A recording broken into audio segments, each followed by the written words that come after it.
My wife looked me straight in the eye across our kitchen table and demanded everything. The house, 70% of our savings, 5 years of alimony. She said it like she was reading a grocery list. Then she leaned back in her chair, smirked, and laughed. You're just a teacher. You can't afford a lawyer. I didn't argue. I didn't shout. I didn't even ask why. I just nodded once, as if I were taking attendance in class. Calm on the outside, cold fire on the inside. My name is David Mercer. I'm 42 years old, and for the last 15 years I've been an English teacher at a public high school in Michigan. I love my students. I love literature, and I never imagined that the lessons I taught about betrayal and resilience would one day become the script of my own life. Rebecca and I had been married for 18 years. We met in college, when I was broke but ambitious, and she was studying finance. Back then, we dreamed together. Over the years, those dreams shifted. I built stability, one paycheck at a time, while she chased something shinier: status, comfort, attention. I ignored the small cracks, the late nights, the sudden work trips. I told myself loyalty still meant something. Now she wanted to tear it all down, and she wanted to humiliate me in the process. I didn't respond to her mockery. Instead, I wrote 3 words in the back of my notebook, the same notebook where I tracked lesson plans and grades. Watch, record, prepare. She thought a teacher was powerless, but teaching had trained me in patience, in observation, in knowing when to let silence do the heavy lifting. That night, I sat at my desk, looking through old bank statements, receipts, messages on the family computer she thought I never touched. Patterns began to emerge. Luxury purchases charged to our joint account, weekends that didn't add up, expenses that whispered secrets she hadn't intended me to hear. I didn't confront her. I didn't even hint at what I knew.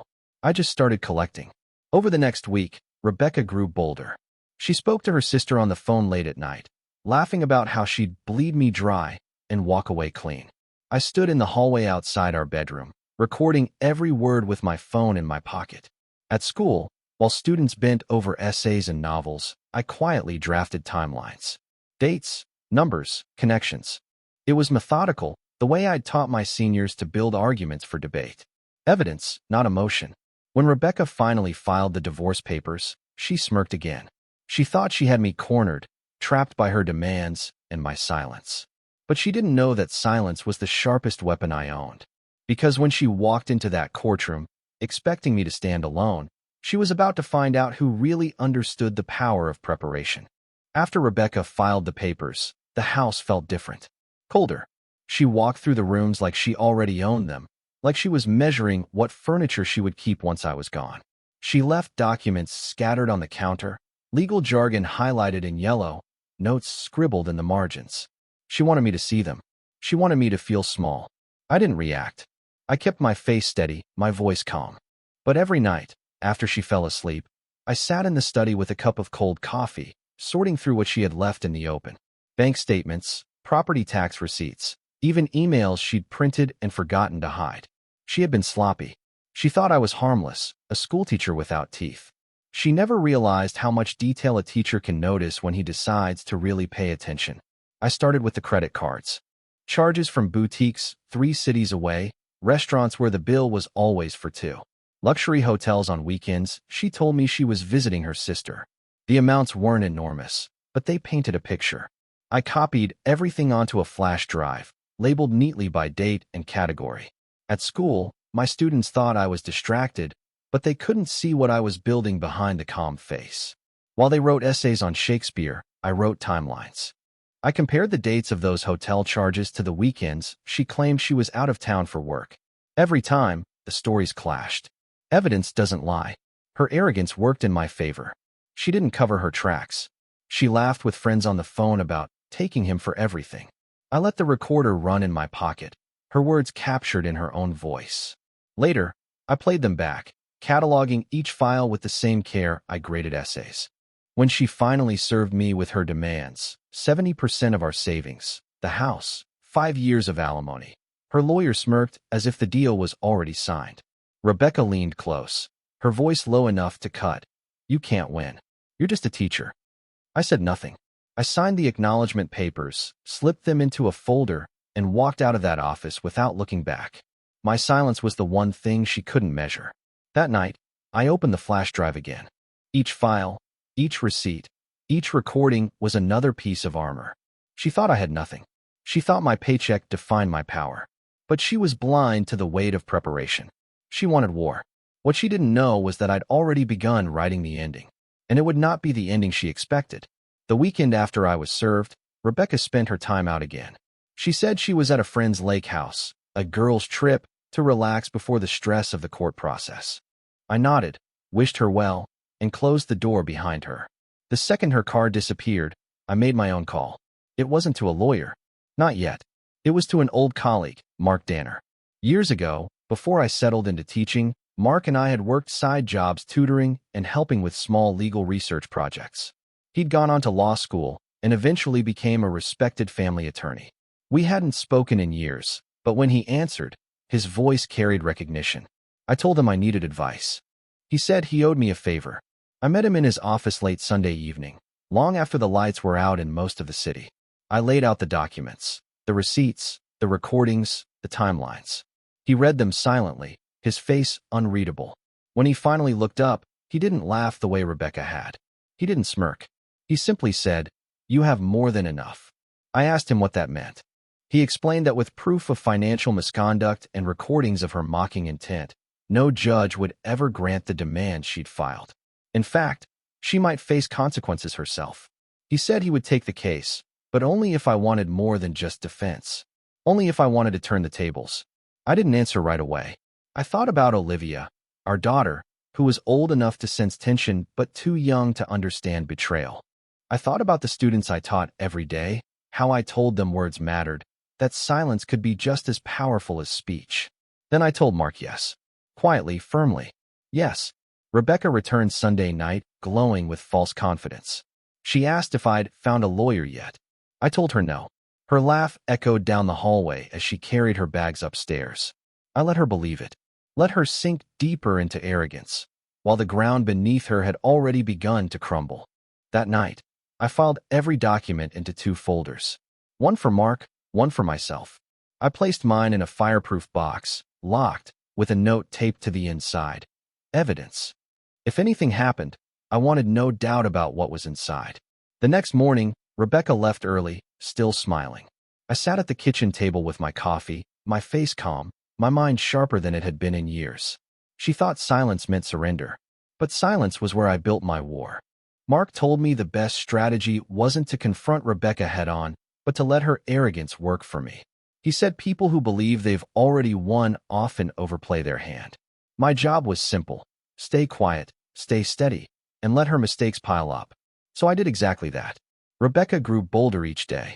She spoke on the phone with her sister about the easy win, about how she'd walk away with the house and most of our savings. She said she'd make sure I paid her for years, that I'd regret ever thinking marriage meant loyalty. I didn't argue. I didn't even let her know I was in the room when she said it. My phone recorded every word. At school, while students bent over their essays, I refined the evidence. Mark advised me to organize everything chronologically, so there would be no gaps, no loose ends. By the end of the week, I had built a narrative stronger than any lesson plan I'd ever written. Every lie, every hidden expense, every mocking word, all laid out in black and white. Meanwhile, Rebecca made her own errors. She began spending freely, using the joint account as if money were already hers. Designer clothes, luxury dinners, even a weekend getaway booked under her name with charges for 2 guests. Each receipt became another brick in the wall she was building against herself. I didn't stop her. I simply noted the dates, copied the records, and filed them neatly into the growing archive. At night, she tested me. She asked if I was worried. She taunted that I'd be homeless by summer, and laughed when I stayed silent. I nodded calmly, keeping my eyes steady. She mistook my quiet for defeat. She never understood that silence, used correctly, is a weapon sharper than any insult. Mark called midweek with an update. He said he had already prepared a countermotion based on the evidence. He promised me that when the time came, Rebecca wouldn't just lose her outrageous demands. She'd face exposure in front of the court. I didn't feel relief. Not yet. Patience was part of the strategy. I had learned it in classrooms full of restless teenagers. Never rush, never reveal too much. Always let the other side make the first mistake. Rebecca thought she was preparing for victory. She paraded around the house like she had already claimed it. She smiled at me with pity, convinced I was broken. But what she didn't know was that every smile, every laugh, every careless word was another nail in the coffin she was building with her own hands. And I wasn't lifting a finger to stop her. The weeks leading up to the first court hearing were a study in contrasts. Rebecca grew louder, bolder, certain that she had already won. I grew quieter, calmer, letting the silence between us grow heavy. She mistook it for resignation. In truth, it was the foundation of my plan. She started making bigger threats. One evening, over dinner we barely touched, she leaned back in her chair and told me she was going to ask for even more. Full custody of our daughter, Olivia. She said it with a casual shrug, like it was just another box to tick on her list. My fork froze halfway to my mouth. Inside, something broke, but my face stayed still. I nodded once, as if I had heard an announcement about tomorrow's weather. That night, I sat at my desk until 2 in the morning. Mark's words echoed in my head. Evidence wins cases, not emotion. So I dug deeper. I pulled every digital breadcrumb I could find. Messages, hidden emails, even a trail of payments that connected to a man she had denied existed. The truth wasn't hard to find. She hadn't been careful. She had been arrogant. At school, I watched my students wrestle with their essays on character flaws in Shakespeare. I smiled to myself, thinking how Rebecca was writing her own tragedy, one purchase, one careless message at a time. She believed she was the heroine. She was, in fact, the flaw in her own story. Rebecca's spending spiraled. Vacations booked under her name, with 2 plane tickets instead of 1. Jewelry appearing in drawers she never let me see. Each item became another piece of the puzzle, another line in the narrative Mark was carefully assembling. She noticed my silence one night. She asked why I wasn't fighting back, why I wasn't angry. She smirked, saying it almost wasn't fun when I didn't react. I only looked at her, calm and steady, then returned to grading essays. She mistook my silence for weakness. She didn't realize silence is where real power hides. Mark called me near the end of the week. His voice was steady, professional. He told me the evidence was airtight now. Not only would Rebecca's demands be denied, but she risked losing credibility in the court entirely. He said when she walked into that courtroom, the smile she wore would not last. I closed my notebook, stared at the quiet house, and let the calm sink in. She thought she was tightening a noose around my neck. But with every step, every boast, every careless laugh, she had only been pulling it tighter around her own. And I never had to raise my voice. The court date crept closer like a shadow stretching at dusk. Rebecca paraded around the house with a kind of smug anticipation, as if she were preparing for a victory parade. She spoke on the phone with friends about finally being free and about how she'd enjoy the house once my name was gone from the deed. She laughed about the alimony, about how I'd be paying for her lifestyle while teaching essays to kids. I stayed quiet. Every word she spoke was another stone in the wall she was building around herself. Mark met with me twice that week. His preparation was surgical. He laid out the evidence in clean binders, indexed by date and subject. He reminded me to keep calm in court, to let the documents and recordings speak for themselves. Your silence is the strongest testimony, he said. It unnerves people who expect shouting. Rebecca's confidence started to show cracks. Late one night, she asked me directly if I had hired a lawyer. She laughed before I could answer, saying I couldn't possibly afford one. I didn't correct her. I just nodded, turned back to my book, and let her believe the lies she wanted to believe. The following day, she overplayed her hand again. She withdrew a large sum from our joint savings account, leaving a paper trail as clear as daylight.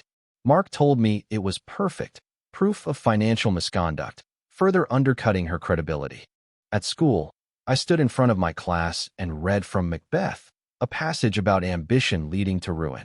My students analyzed the downfall of a character who reached too far, blinded by arrogance. I didn't tell them I was living a version of that play at home, but I smiled faintly at the irony. 2 nights before court, Rebecca mocked me again. She told me she was going to walk into that room with a high-powered lawyer and watch me crumble. She said she'd win everything because I was too weak to fight. I nodded once, calm as ever, and said nothing. Inside, I knew the stage was already set, the script already written. She was walking into a play she didn't know she was starring in. The morning of the hearing, I stood in front of the mirror, adjusted my tie, and looked at my reflection. My face was calm, but my eyes carried steel. For months, I had been silent, patient, meticulous. Now the silence was ready to speak without a single raised word. Rebecca thought she was going to win everything. But she had no idea who would be standing beside me when we walked into that courtroom. The courthouse smelled faintly of polished wood and paper. I walked in quietly, a slim folder in my hand. Mark walking beside me in his sharp, gray suit. He carried the real weight of the evidence, binders stacked and ready. His calm matched mine, and together we looked like men who already knew the ending of the story. Rebecca was already there, sitting with her attorney, a man in an expensive suit who leaned close and whispered in her ear. She spotted me and smirked, expecting to see me alone. But when her eyes slid to Mark, her expression faltered for just a moment. Her lawyer noticed it too. Mark gave a small nod, professional and cold. The smile froze on her face. The judge entered, and the room settled. Rebecca's attorney started first, laying out her demands like she had rehearsed them for weeks. The house, 70% of our savings, alimony for 5 years, and custody. His tone was polished, confident, like this was a foregone conclusion. Mark waited, letting every word hang in the air. When it was our turn, he opened one binder, flipped a page, and began reading. His voice was calm, even, but the content cut sharper than any outburst could. Charges for hotel rooms, dinners for two, jewelry purchased on joint accounts, vacations that contradicted her stories. Each item followed with a timestamp. Each timestamp matched with her claims. The courtroom grew quiet. Rebecca shifted in her chair, glancing at her attorney, who scribbled frantic notes. Mark didn't rush. He didn't raise his voice. He simply laid out the facts with the precision of a surgeon. Then he played the recordings. Her voice filled the room, laughing about bleeding him dry, mocking me as just a teacher. Every juror, every clerk, every person in that room heard her arrogance in her own words. Her attorney tried to object, but the judge silenced him. The evidence was admissible. Rebecca's face drained of color. She stared at the table, her earlier smirk gone, replaced by something brittle and raw. Mark closed the binder, folded his hands, and said only one line. "This is the reality, Your Honor." The judge nodded slowly, making notes. There was no need for theatrics. The silence in the room carried more weight than any speech could. I sat still, hands folded, eyes steady on the judge. I hadn't spoken a word. I hadn't raised my voice. But in that moment, it was clear to everyone in the courtroom, Rebecca had already lost. The judge leaned back in his chair, tapping his pen against the desk as if weighing every detail. The silence in the courtroom stretched long enough to make even the clerks shift uncomfortably. Then he began. His voice was measured, controlled, but the words were a hammer falling on stone. Rebecca's demands, he said, were not only excessive but unsupported. The financial records clearly showed misuse of marital funds. The recordings demonstrated intent to exploit, not good faith. The court would not award her the house. The court would not grant her 70% of the savings. And alimony, if it was considered at all, would be drastically reduced, if not denied outright. Her attorney tried to protest, scrambling to frame the expenses as misunderstandings. The judge cut him off with a raised hand. He had heard enough. Rebecca sat frozen, her face pale, her hands clenched in her lap. The smirk that had carried her through months of mockery was gone. She looked less like a victor and more like someone watching her own castle collapse stone by stone. Mark didn't gloat. He simply nodded, closed the binder, and rested his hands. His silence spoke louder than any rebuttal. He had prepared for this moment, and now the evidence carried the weight on its own. The judge shifted to custody. Rebecca's credibility was already in shambles, and Mark presented a final set of documents showing my consistent stability, regular income, a clean record, and a safe home. He didn't exaggerate. He didn't dramatize. He let the facts contrast quietly against her recklessness. The ruling was firm. Joint custody, with conditions heavily favoring me. The court's priority was stability for Olivia, and the judge made it clear who had provided that all along. When the gavel struck, the sound echoed through the chamber like a final sentence. Rebecca didn't move. Her lawyer whispered urgently, but she kept staring at the table, her shoulders rigid. I stood calmly, gathering my folder. I didn't look at her. I didn't need to. The silence between us said more than words ever could. Outside the courthouse, the air felt sharper, lighter. Mark clasped my shoulder once, quietly telling me, "It's over." I nodded, but inside I knew it wasn't just over. It was transformed. Rebecca had thought she could strip me of everything: house, savings, dignity. Instead, she had been stripped bare in front of the very system she thought she controlled. And I hadn't spoken a single unnecessary word. The days after the ruling felt strangely quiet. The kind of quiet that follows a storm after it has ripped through and left everything exposed. I went back to school, back to teaching essays and grading papers. But something in me had shifted. My students noticed it too. They said I seemed lighter, calmer. They didn't know why, and I didn't tell them. Rebecca, on the other hand, unraveled. Word spread quickly through her circle of friends. The woman who bragged about taking everything now avoided phone calls, ducked conversations at the grocery store. Her sister stopped visiting. Even her closest allies pulled away. Nobody wants to stand too close when the mask slips and the truth shows. She tried once to reach me. A message, short and sharp. "You ruined me." I didn't reply. There was nothing to say. She had written her own downfall, line by line, receipt by receipt. I had simply handed the pages to someone who knew how to read them aloud. Mark called to congratulate me again, this time less as a lawyer and more as an old friend. He told me he admired how I'd handled it. Not with rage, not with drama, but with discipline. He said most men in my position explode, and that explosion usually costs them more than the betrayal itself. I thanked him, though all I had really done was hold my tongue and let the silence work for me. At night, the house felt different. It wasn't haunted anymore by her laughter or her threats. It was steady, quiet, a place where Olivia and I could breathe without tension in the walls. She asked me once if things would be okay now. I told her yes. Not because I needed to reassure her, but because it was finally true. Rebecca moved out of the apartment she had bragged about renting. Rumor was she couldn't keep up with the bills.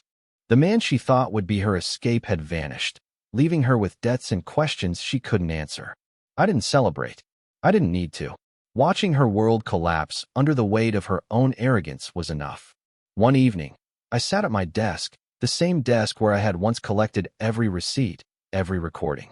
The folders were still there, but they weren't weapons anymore. They were reminders. Proof that silence, handled with patience, can dismantle a fortress without raising a single shout. And Rebecca finally understood that lesson, too late to save herself. The final papers arrived on a gray Thursday morning. A plain envelope, official seal, the court's decision stamped across the top. It was done. The house was mine.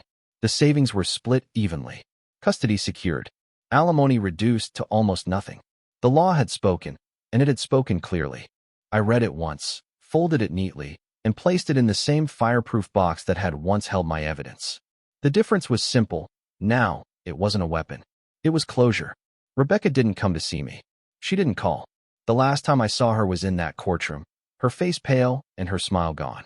I imagined her sitting somewhere now, replaying every laugh, every boast, every cruel word she had thrown at me. For the first time, she had to live with her own echo. Life at home returned to something steady.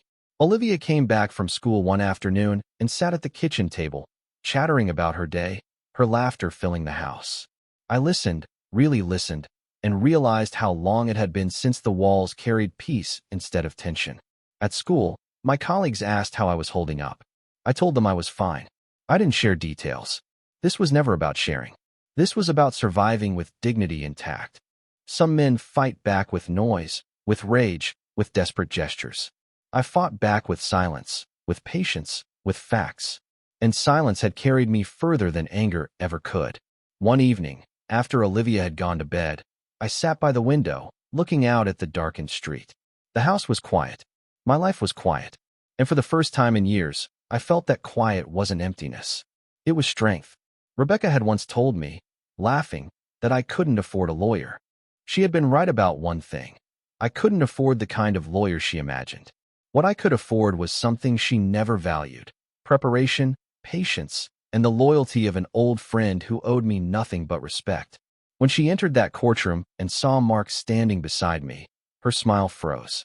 That moment alone was worth more than anything she tried to take. I didn't need revenge. I didn't need celebration. What I needed was exactly what I had now: control over my own life, peace in my own house, and the quiet knowledge that I had walked through fire without raising my voice. The account was closed. The story finished. And her regret arrived exactly as I planned, quietly. What would you have done in my place? If the story hit you, leave a like. And don't forget to subscribe. It only gets stronger from here.